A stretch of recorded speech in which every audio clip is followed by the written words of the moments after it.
Boa noite, muita paz a todos. Eu quero dizer da nossa alegria de estar aqui, sobretudo para conversar. A gente preparou um material e esse material que a gente preparou tem o objetivo de estabelecer uma conversa.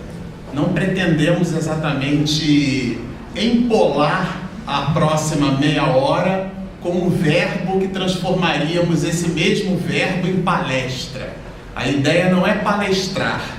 A ideia é que saiamos daqui com um conjunto básico de reflexões a respeito da doutrina espírita e mais especificamente de uma obra chamada O que é o Espiritismo. Aliás, diga-se de passagem, como introito para a nossa conversa, é a única produção de Kardec que pode ser transformada numa pergunta: o que é o Espiritismo?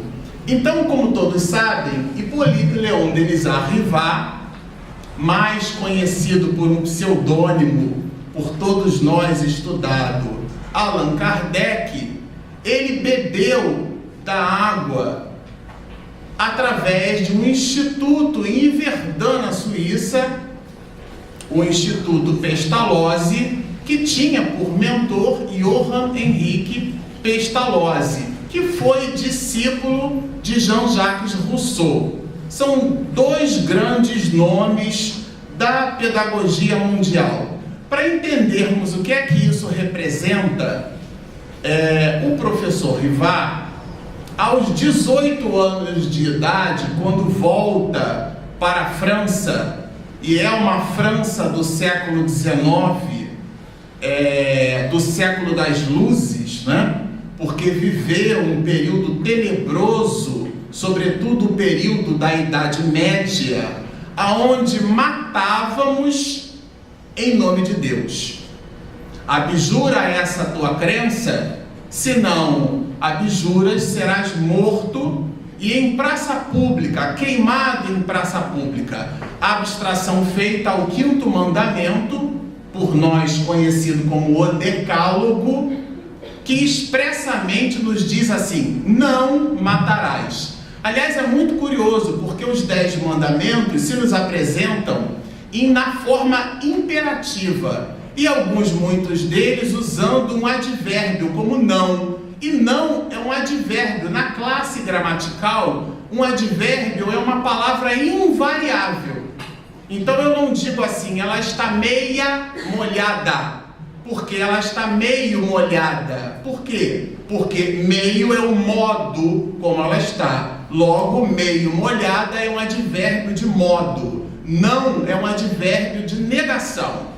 Então, é uma palavra invariável, já nos mostrando que essas mesmas proposições colocadas no Decálogo são proposições invariáveis. Mas nós, seres humanos, como somos variáveis, modificamos desígnios de Deus, e a Idade Média mostrou a capacidade humana de modificar as leis divinas. Por um motivo ou por outro, foi exatamente no século XIX, no século das luzes, aonde tivemos uma espécie de dicotomia de raciocínio. Ou seja, aquele pensamento chamado de pensamento científico e o outro conjunto de ideias litúrgicas, de ideias religiosas, no sentido de religar ou ligar o homem à sua divindade, dando-nos, naquela época, o seguinte panorama: se você possuísse um pensamento ortodoxo religioso, obrigatoriamente a sua linha de raciocínio era contrário ao pensamento científico daquela época. Mas foi o professor Rivard, já aos 18 anos de idade, que escreveu um livro de aritmética. É um fato notável, porque ele escrever um livro aos 18 anos de idade já representa alguma coisa. Mas dentro do seu processo técnico-pedagógico, ele escreveu um livro ensinando as mães a ensinarem aritmética para os seus filhos, aos 18 anos de idade. Esse professor, aos 25 anos de idade, já escrevia cartas para o parlamento francês, insuflando modificações das políticas públicas de ensino na França. Depois de 30 anos de magistério, seria ótimo se tivéssemos mais tempo para falar de Kardec, mas depois de 30 anos de magistério, ele recebe um convite do senhor Fortier para perceber a coqueluche do século XIX. Vamos entender no detalhe através de um livro de Gilles Ventouil e Francisco Thyssen, do seu primeiro volume, Allan Kardec, aonde ele vai estabelecer no colóquio com o senhor Fortier, nos dizendo, à época, mais ou menos assim: não acredito que mesas tenham cérebros para pensar, nem muito menos nervos para sentir. E produziu dentro dessa linha de raciocínio um axioma: se o efeito é inteligente, a causa há de ser igualmente inteligente. Isso é uma espécie de DNA no movimento espírita. Isso é uma espécie de DNA para todos aqueles que buscam estudar e conhecer a doutrina dos espíritos. Por uma coisa ou por outra, o senhor Fortier, aliás, ele recebeu esse convite algumas vezes. E isso fica registrado bastante no prefácio, através da 6ª edição em diante, que a Federação Espírita Brasileira resolveu encampar.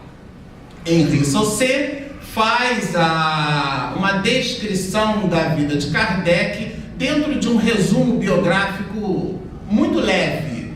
E lá nós somos capazes de perceber que Allan Kardec recebeu esse convite algumas vezes. E porque era um homem de sua época voltado para a ciência, e ele então, em alguns convites, e esses convites eram feitos de uma forma, vamos dizer assim, muito apaixonada, ele recusava, como um homem de ciência, essa visão apaixonada, porque ela às vezes nos cega. Ele, depois de muito recusar convites, foi pelo senhor Fortier, um homem sério, idôneo, que ele resolveu participar dessas reuniões que recebiam o nome de mesas girantes.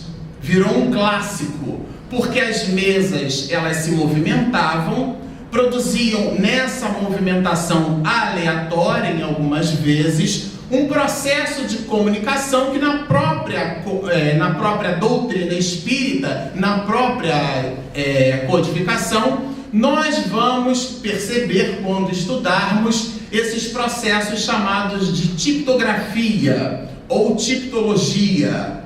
A grafia através das pancadas. Então, uma pancada para sim, 2 pancadas para não. Depois, pancadas sucessivas formavam letras, letras sucessivas formavam palavras, palavras sucessivas formavam frases, essas formavam parágrafos inteiros, e parágrafos e mais parágrafos desenhavam a ideia que os espíritos aportavam nesses fenômenos de efeitos físicos. O que é que aconteceu? Allan Kardec resolveu estudá-los, porque a mesa não seria capaz de produzir aquela fenomenologia inteligente.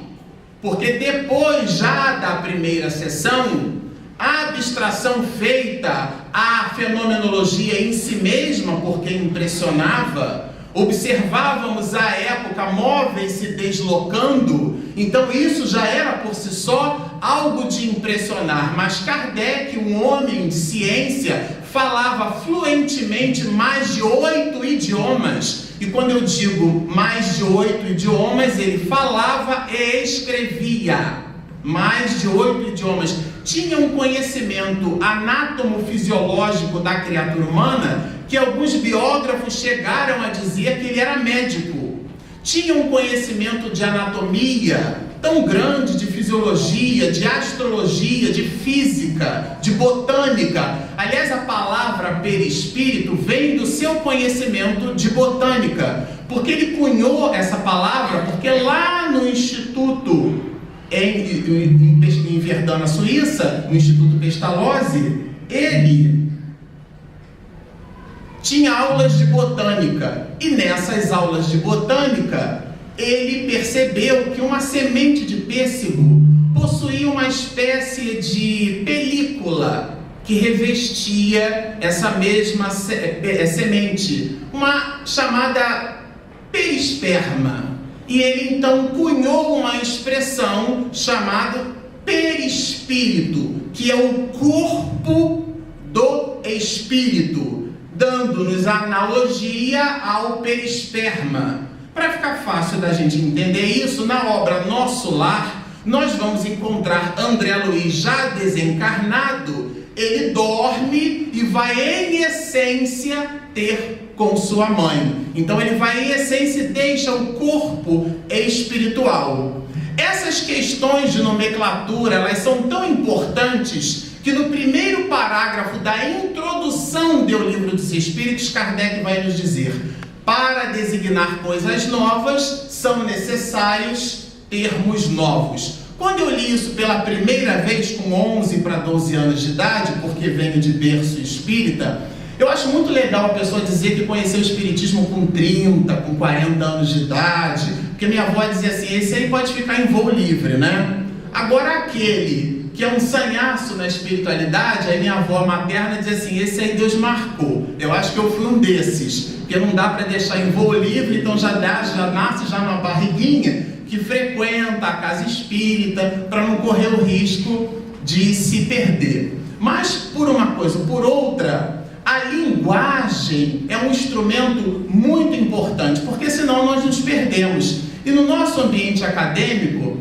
nós estudamos um livro de algoritmos e estruturas de dados. Eu fiz engenharia de software, e lá o autor, para estudar e para mostrar didaticamente as questões relacionadas à semântica, né, e à sintaxe é a forma como eu escrevo, e a semântica é o resultado, é o conteúdo que aquilo se me oferece. Ele deu no livro um exemplo muito interessante. Ele diz assim: vendem-se frangos abatidos. E ele faz a pergunta: o que é um frango abatido? É um frango morto ou é um frango deprimido? Porque abatido pode ser muita coisa, né?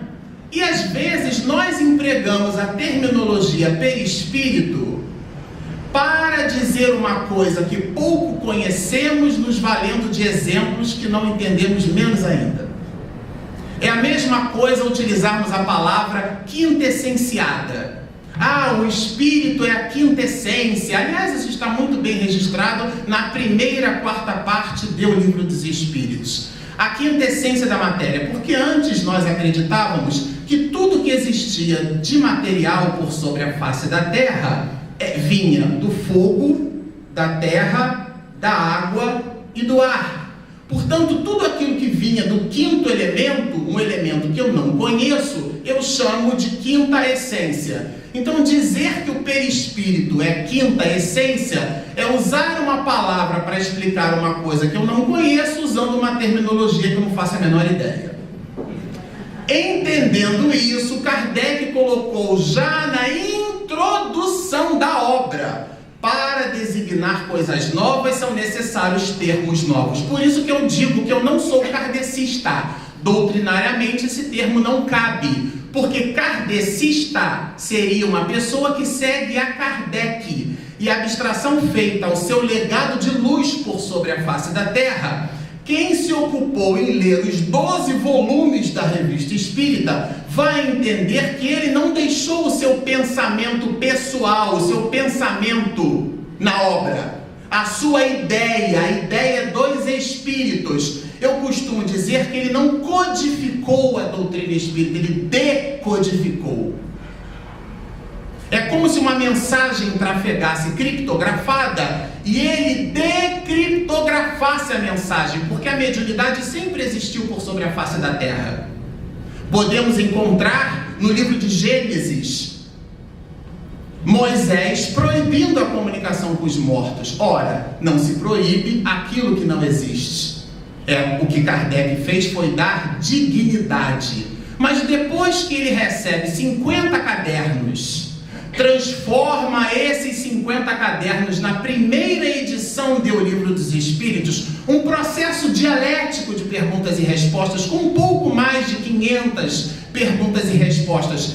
Ele se vale de um processo científico, e é por isso que o Espiritismo é ciência. Aliás, na obra O que é o Espiritismo, que dá luz ao comentário na noite de hoje, vamos registrar o codificador nos dizendo que o Espiritismo é uma ciência que estuda a origem e destino dos espíritos, bem como de suas relações com o mundo corporal.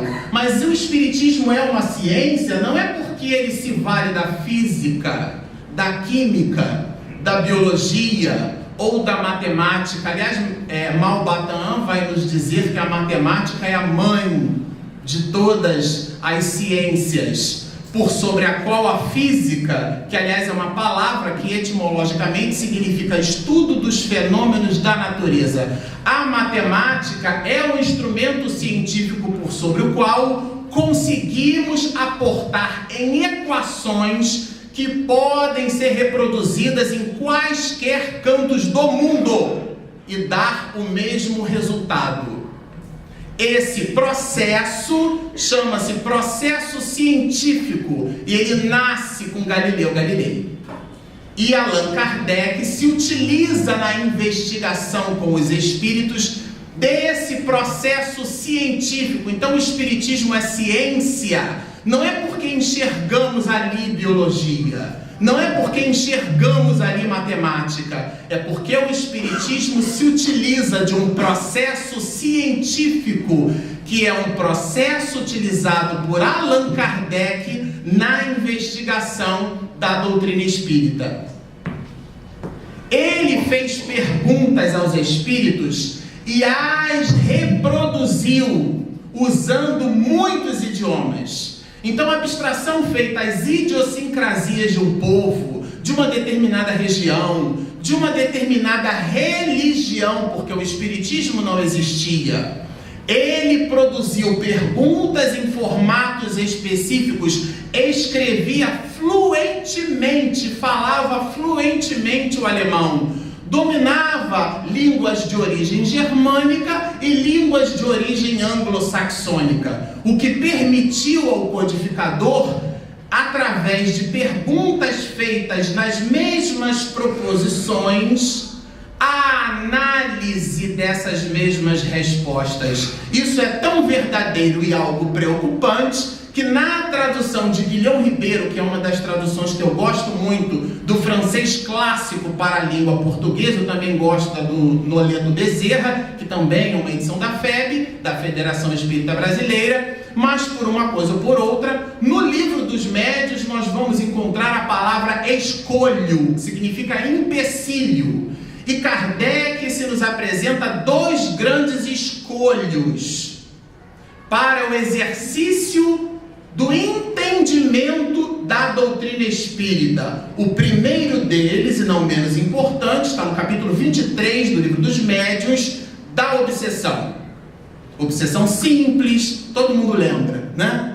Fascinação, subjugação. Ele não quis usar a palavra possessão, porque o espírito não toma posse do corpo, ele está sob o jugo daquele que se permitiu, através da sua antena transceptora, que é a possibilidade mental, esse intercâmbio através de processos tenazes que se fazem pelas possibilidades do que chamamos de perispírito, que é o corpo espiritual desse mesmo espírito. Ele vibra e produz um campo eletromagnético. E o espírito desencarnado, como também tem perispírito, igualmente possui esse campo eletromagnético, e há uma interpolação entre essas frequências, e como a mente é o dínamo possante da alma, tudo começa na nossa realidade mental. A realidade mental do desencarnado com a realidade mental do encarnado cria um enlace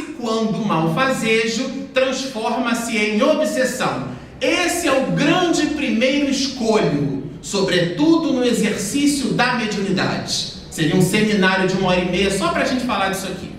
E o segundo grande escolho na doutrina espírita é o da identidade dos espíritos.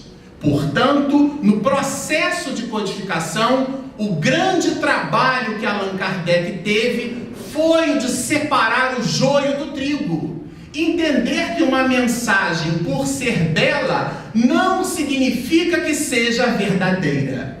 E outra, nem sempre uma mensagem verdadeira produz benefícios para a humanidade. Porque há, pela exortação de Emmanuel, a verdade que perturba. Porque eu não digo ao meu filho de 7 anos de idade, agora ele está com 17, que não se deve usar, por exemplo, para mim fazer, para mim ir. Não, meu filho, é para eu fazer, para eu ir, para eu jogar. Depois eu ensino para ele que não se usa pronomes oblíquos na frente de verbos no infinitivo. Isto é, cada informação a seu tempo. Porque senão, no lugar de informar, eu perturbo a pessoa. E a tese não é minha, ela é de Paulo de Tarso. Fiz-me fraco para os fracos. Olha, fiz-me, ele não era. Fiz-me fraco para os fracos, para ganhar os fracos. Fiz-me tudo para todos, para por todos os meios chegar a salvar alguns. Mas depois da segunda edição do Livro dos Espíritos, já com 1019 perguntas e respostas, Kardec produz uma revista de análise, é um ensaio, é um momento onde nós trocamos ideias com a Sociedade Espírita Parisiense, que depois se aportou. E nesse movimento da Revista Espírita, podemos entender ali o pensamento do codificador. Ele vai nos dar, depois da Revista Espírita, uma obra, um opúsculo pouco conhecido e pouco lido pelos espiritistas. O Espiritismo na sua expressão mais simples. O Espiritismo na sua expressão mais simples. Leonardo da Vinci tem uma expressão a respeito de simplicidade que a Apple se apropriou algumas vezes. A simplicidade é o mais alto grau da sofisticação. Então, ser simples é quando não sobra nada e quando não falta nada. Transmitir alguma coisa com simplicidade, você precisa ter domínio do tema. Porque senão a gente troca 6 por meia dúzia. Você transmite com complexidade a mesma complexidade que você depreendeu. Porque você precisa estabelecer, dentro dessa dinâmica de ensino-aprendizagem, você precisa estabelecer associações. E toda associação carrega sempre um certo grau de prejuízo para a informação original. Quando você vai entrever para um cego de nascença o que é verde claro e o que é verde escuro, você vai eventualmente colocar ele com a mão na água gelada, na água morna, vai explicar o que é verde claro, o que é verde... Aquilo é uma associação, aquilo não é o verde claro e não é o verde escuro. Então a forma como mestre, como professor, como educador, a forma que ele usa para estabelecer associações, essa forma será rica na razão direta de seu conhecimento. Por isso Jesus nos trouxe exemplos com simplicidade, porque a simplicidade é o mais alto grau da sofisticação. E foi o que Kardec fez com a obra O que é o Espiritismo. Ele a dividiu em 3 grandes partes. Primeiro, sedimentando o conhecimento doutrinário, fazendo-nos através de um diálogo com um cético, com aquele que não acreditava em espiritismo e fazia por tudo por combater. Chega um determinado momento da obra em que esse mesmo cético diz que vai publicar um livro combatendo o espiritismo, e Kardec vai dizer: essa é a posição isolada de uma pessoa.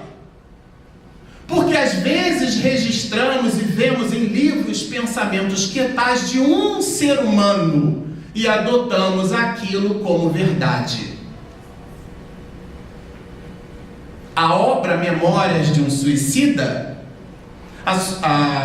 essa obra, Ivone do Amaral Pereira esperou 30 longos anos para que esse material fosse chancelado e publicado pela Federação Espírita Brasileira.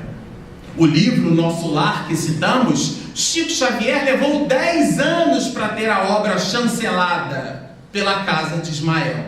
E nós, em nossas reuniões mediúnicas, recebemos uma determinada comunicação e, sem sequer visitar erros clássicos de concordância verbo-nominal, já as depositamos em listas de WhatsApp, fazendo questão de citar o médium que psicografou a mensagem, num exemplo claro de projeção de ego em detrimento da mensagem que ilumina.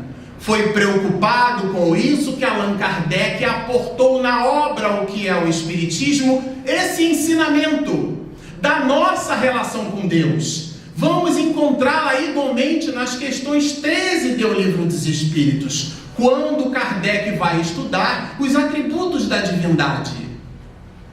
Poderemos entrever nesse estudo que Deus ama incondicionalmente. Ele ama o homem bomba do mesmo jeito que ama a Madre Teresa de Calcutá e a cada um de nós. Porque o amor de Deus é incondicional, isto é, não tem condição. Nós, seres humanos, é que estabelecemos condição. Barganhamos esse mesmo amor. Vamos entender que Deus é soberanamente. Lembra que eu comentei do não? Soberanamente é um advérbio de modo. É de modo soberano e é um binômio. Ele é ao mesmo tempo justo e ao mesmo tempo bom. Então nada que se nos acontece na vida não visita o binômio justiça e bondade de Deus. Ah, mas eu não entendo. Então é outra questão.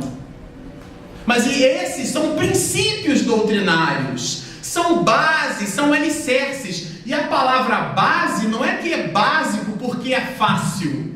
A base é o alicerce. Se você quiser uma casa com 3, 4, 5, 6, 8, 10 pavimentações, como deve ser o seu alicerce? Forte. Como deve ser a sua base? Igualmente forte. Então, princípios doutrinários são alicerces por sobre os quais nós deveremos nos movimentar. Então, aquilo que é básico não é sinônimo de fácil. Básico é sinônimo de base. Fundamentos, vem de fundação. Que nós, as mais das vezes, por motivos que tais, nós nos desvencilhamos deles, porque é lindo ler um romance. Mas às vezes, quando se lê um romance sem o conhecimento doutrinário, nós ficamos nem com a informação do autor, nem com a informação do espírito que produziu, e nem com a doutrina espírita, e muito menos com a nossa, que a gente faz uma confusão danada. Porque não há aquele consenso universalista, mas a obra, o que é o Espiritismo, vai se nos apresentar um rico axioma. Fora, aliás, é no diálogo com o Padre que ele vai estabelecer esse axioma, que nós utilizamos no movimento espírita mundial. Fora da caridade não há salvação. Estávamos numa federativa estadual aí pelo Brasil, produzindo um seminário, e num determinado movimento nós questionamos, para uma reflexão entre todos, qual é a palavra mais importante do Espiritismo? A palavra mais importante do Espiritismo não é reencarnação. A palavra mais importante da doutrina espírita chama-se caridade. E como o que eu trago aqui não me pertence, questão 982 do Livro dos Espíritos. Eu gosto de citar o livrinho, porque nada do que eu digo é da minha cachola. Como eu falei que nasci em berço espírita, então a mamãe fazia palestra comigo na barriga, eu fui decorando, né? 982 do Livro dos Espíritos. Será necessário professemos o Espiritismo e creiamos nas manifestações espíritas para termos assegurado a nossa sorte na vida futura? Vou traduzir a pergunta. Quem é que se dá bem no mundo espiritual? Resposta dos Espíritos: só o bem assegura a sorte futura. Seguir-se-ia, estariam deserdados todos os que não tiveram ensejo de esclarecer-se. O que seria, na tradução de Guilhom Ribeiro, do francês clássico para a língua portuguesa, um absurdo. Só o bem. Aliás, a tese é de Jesus: pelas obras vos reconhecereis. Aonde a gente encontra isso? Na obra. O que é o Espiritismo? É lá que ele ensina-nos, formando um alicerce de entendimento do que é Espiritismo. Espiritismo não é um conjunto de preposições aonde nós utilizamos para desfilar o nosso ego. A nossa relação com Deus, quando nós entendemos a imortalidade da alma, que nós somos Wolverines espirituais, né, que é um personagem do X-Men que não morre nunca. Quando entendemos que nós somos imortais, quando entendermos, porque ainda está aqui, quando isso fizer esse salto de qualidade, de sair daqui para vir para cá, nós visitaremos a tese, a exortação e a proposta que é dele com E maiúsculas, é de Jesus. Meus discípulos serão reconhecidos por muito. Muito é um advérbio de intensidade. Hoje eu cismei com o advérbio. Eu sou engenheiro, não tem nada a ver com língua portuguesa, eu sou metido a besta do português. Meus discípulos serão reconhecidos por muito se amarem. Não é por muito conhecerem doutrina espírita. Nós chegaremos no mundo espiritual com o conjunto de valores morais que formos capazes de entregar. E tudo isso está muito bem escrito e descrito no livro O que é o Espiritismo. Vamos entender, estudando doutrina espírita, que somos o artífice do nosso próprio futuro. Somos responsáveis pelo nosso amanhã, pelo nosso próprio amanhã. Então nada de botar na conta do obsessor como se ele fosse um demônio. Porque a gente troca só de nome. Chama de água fluidificada, mas trata igual água benta. Usa o atendimento fraterno como se fosse um confessionário. E chama de obsessor, mas trata como demônio. Por isso, introdução do Livro dos Espíritos, para designar coisas novas, são necessários termos novos. Não é demônio. Por quê? Porque existe uma relação conceitual e você precisa entender o conceito. O que é entender o conceito? É perceber no estudo quais as relações que Deus estabelece para a nossa felicidade. Porque tudo isso tem a ver com felicidade. Tudo tem a ver com felicidade. Porque se Deus é bom e, conjunção aditiva, e justo, ele é ao mesmo tempo as duas coisas, tudo, absolutamente tudo que se nos acontece é para o nosso bem. Agora, o espírita, depois desse negócio de acreditar em reencarnação, tudo ele bota na conta da reencarnação. Não, isso aí é vida passada. Não, isso... E o Evangelho é bem claro. Causas atuais e anteriores das aflições. O que é que nos falta? Estudo. E a tese não é minha.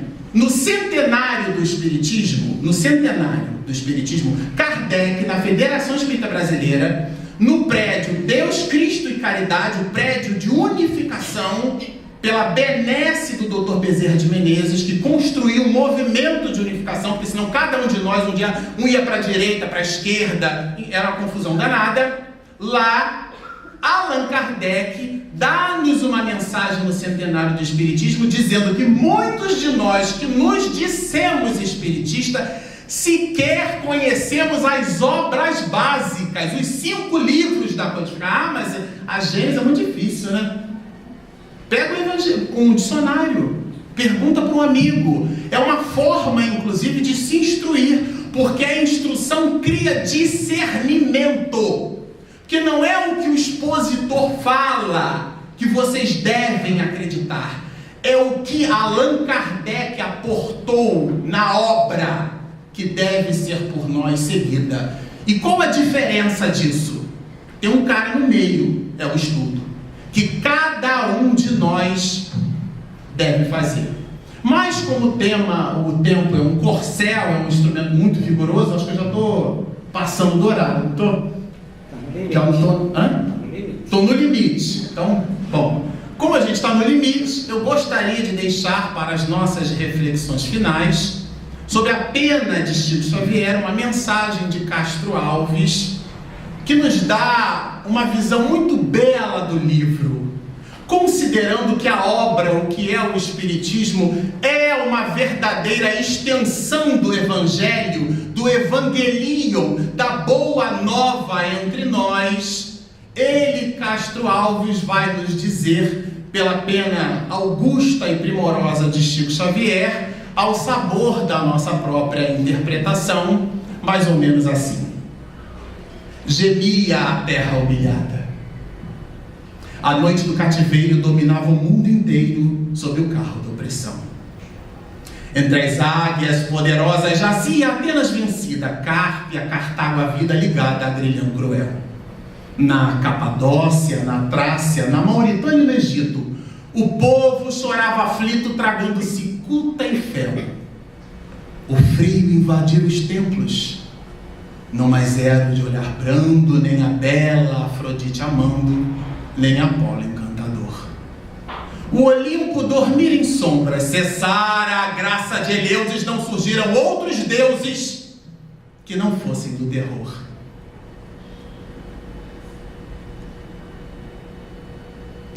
Mas ao invés da vingança contra o ódio e contra a guerra, este livro pedia à terra bondade, perdão e amor. Começaram um novo reino. Horizontes infinitos descerravam seus aflitos perdidos nos escarcéus. Os fracos e os desditosos, os tristes e os deserdados contemplavam deslumbrados novos mundos, novos céus. E desde então a humanidade trabalha, cresce e porfia o clarão de um novo dia por escalar outros sóis. E a mensagem continua em sublimes resplendores, formando renovadores, artistas, santos e heróis. Espíritas companheiros, da grande luz restaurada, tracemos a nossa estrada na glória do amor cristão. E servindo alegremente na luta, na dor, na prova, busquemos na Boa Nova o livro da redenção. Muita paz.